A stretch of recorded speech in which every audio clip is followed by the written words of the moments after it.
नमस्कार, मैं स्वतंत्र कुमार और आप सभी का स्वागत करता हूं आपके अपने चैनल शॉर्ट हैंड टीम पर।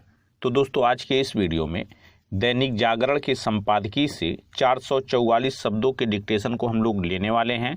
इसे हम दो अलग अलग स्पीड में लेंगे, पहली बार में 80 की स्पीड में, तो दूसरी और आखिरी बार में इसी डिक्टेशन को हम लोग 90 की स्पीड में लेने वाले हैं। अगर आपको इस डिक्टेशन के PDF की ज़रूरत है तो आप हमारे टेलीग्राम ग्रुप को ज्वाइन कर सकते हैं। ग्रुप का लिंक इसी वीडियो के ठीक नीचे डिस्क्रिप्शन बॉक्स में आपको मिल जाएगा।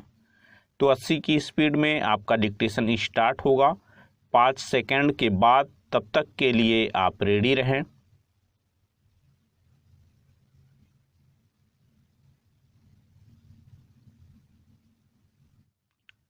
स्टार्ट।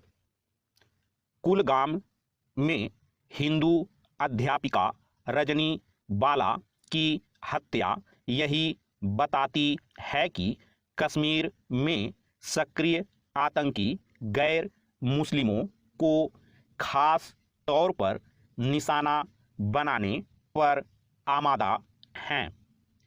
इन आतंकियों ने सरकारी स्कूल में घुसकर रजनी बाला को जिस तरह गोली मारी, उससे उस खौफनाक घटना का स्मरण हो आया जिसमें चंद माह पहले श्रीनगर के एक स्कूल में कुछ इसी तरह एक सिख शिक्षिका और एक कश्मीरी पंडित शिक्षक की हत्या की गई थी।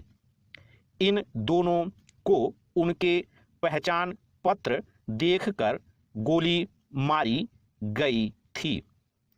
इसके बाद से इसी तरह से हत्याओं का सिलसिला कायम है। अभी पिछले दिनों बड़गाम जिले में आतंकियों ने तहसील कार्यालय में घुसकर वहां के कर्मचारी राहुल भट्ट को गोलियों से छलनी कर दिया था। वह भी कश्मीरी पंडित थे।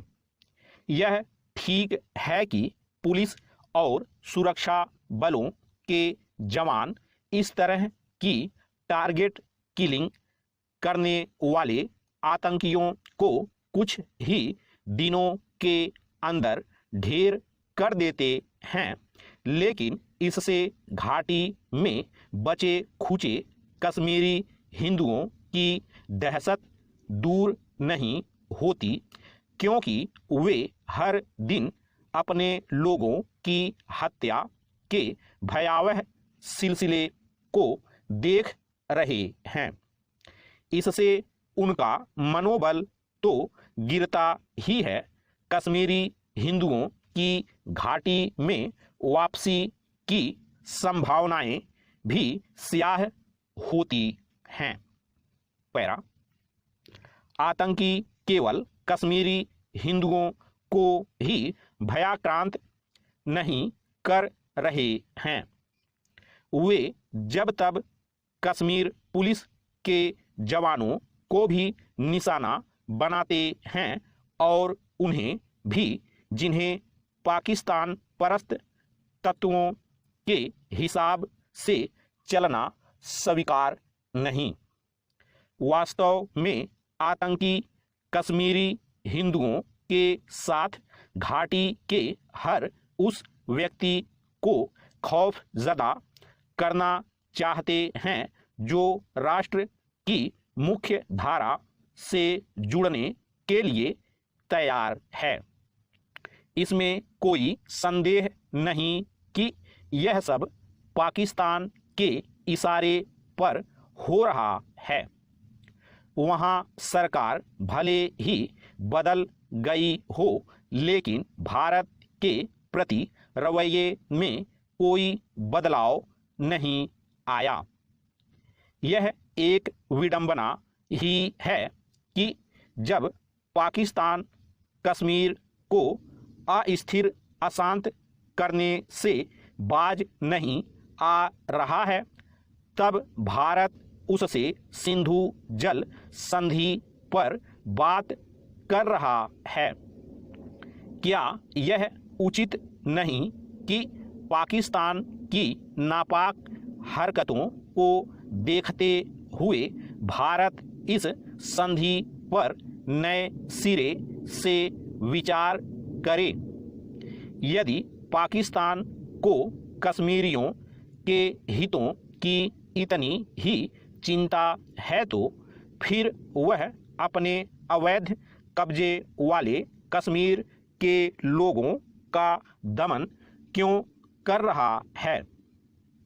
सवाल यह भी है कि तमाम अत्याचार के बाद भी गुलाम कश्मीर में वैसी कोई आवाज़ क्यों नहीं उठती जैसी घाटी के अलगाववादी उठाते रहते हैं।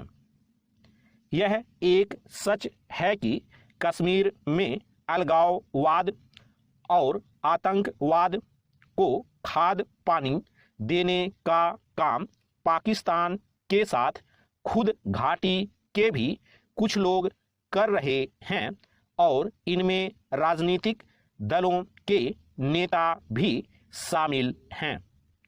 निसंदेह आतंकियों के साथ ये भी चुनौती बन गए हैं। स्टॉप। दोस्तों, इसी डिक्टेशन को दूसरी बार में हम लोग 90 की स्पीड में लेंगे और आपका समय स्टार्ट होगा 5 सेकंड के बाद। तब तक के लिए आप रेडी रहें।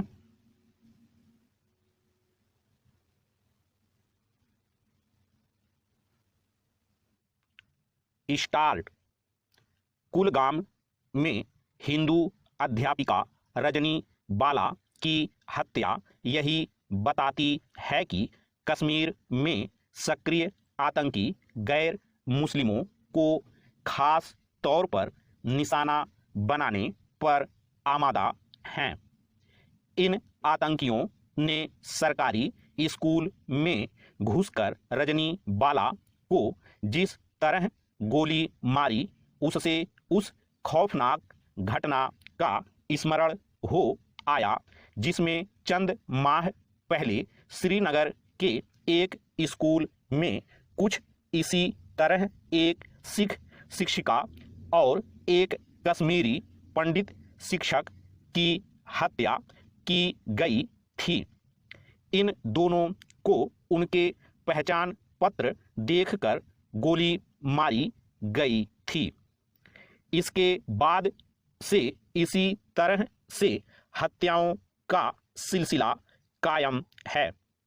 अभी पिछले दिनों बड़गाम जिले में आतंकियों ने तहसील कार्यालय में घुसकर वहां के कर्मचारी राहुल भट्ट को गोलियों से छलनी कर दिया था। वह भी कश्मीरी पंडित थे। यह ठीक है कि पुलिस और सुरक्षा बलों के जवान इस तरह की टारगेट किलिंग करने वाले आतंकियों को कुछ ही दिनों के अंदर ढेर कर देते हैं, लेकिन इससे घाटी में बचे खुचे कश्मीरी हिंदुओं की दहशत दूर नहीं होती, क्योंकि वे हर दिन अपने लोगों की हत्या के भयावह सिलसिले को देख रहे हैं। इससे उनका मनोबल तो गिरता ही है, कश्मीरी हिंदुओं की घाटी में वापसी की संभावनाएं भी स्याह होती हैं। पैरा। आतंकी केवल कश्मीरी हिंदुओं को ही भयाक्रांत नहीं कर रहे हैं, वे जब तब कश्मीर पुलिस के जवानों को भी निशाना बनाते हैं और उन्हें भी, जिन्हें पाकिस्तान परस्त तत्वों के हिसाब से चलना स्वीकार नहीं। वास्तव में आतंकी कश्मीरी हिंदुओं के साथ घाटी के हर उस व्यक्ति को खौफजदा करना चाहते हैं जो राष्ट्र की मुख्य धारा से जुड़ने के लिए तैयार है। इसमें कोई संदेह नहीं कि यह सब पाकिस्तान के इशारे पर हो रहा है। वहाँ सरकार भले ही बदल गई हो, लेकिन भारत के प्रति रवैये में कोई बदलाव नहीं आया। यह एक विडंबना ही है कि जब पाकिस्तान कश्मीर को अस्थिर अशांत करने से बाज नहीं आ रहा है, तब भारत उससे सिंधु जल संधि पर बात कर रहा है। क्या यह उचित नहीं कि पाकिस्तान की नापाक हरकतों को देखते हुए भारत इस संधि पर नए सिरे से विचार करे? यदि पाकिस्तान को कश्मीरियों के हितों की इतनी ही चिंता है तो फिर वह अपने अवैध कब्जे वाले कश्मीर के लोगों का दमन क्यों कर रहा है?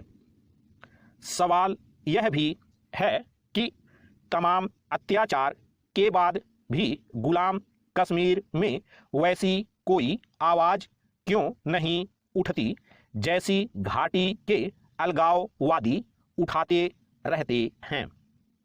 यह एक सच है कि कश्मीर में अलगाववाद और आतंकवाद को खाद पानी देने का काम पाकिस्तान के साथ खुद घाटी के भी कुछ लोग कर रहे हैं और इनमें राजनीतिक दलों के नेता भी शामिल हैं। निसंदेह आतंकियों के साथ ये भी चुनौती बन गए हैं। स्टॉप।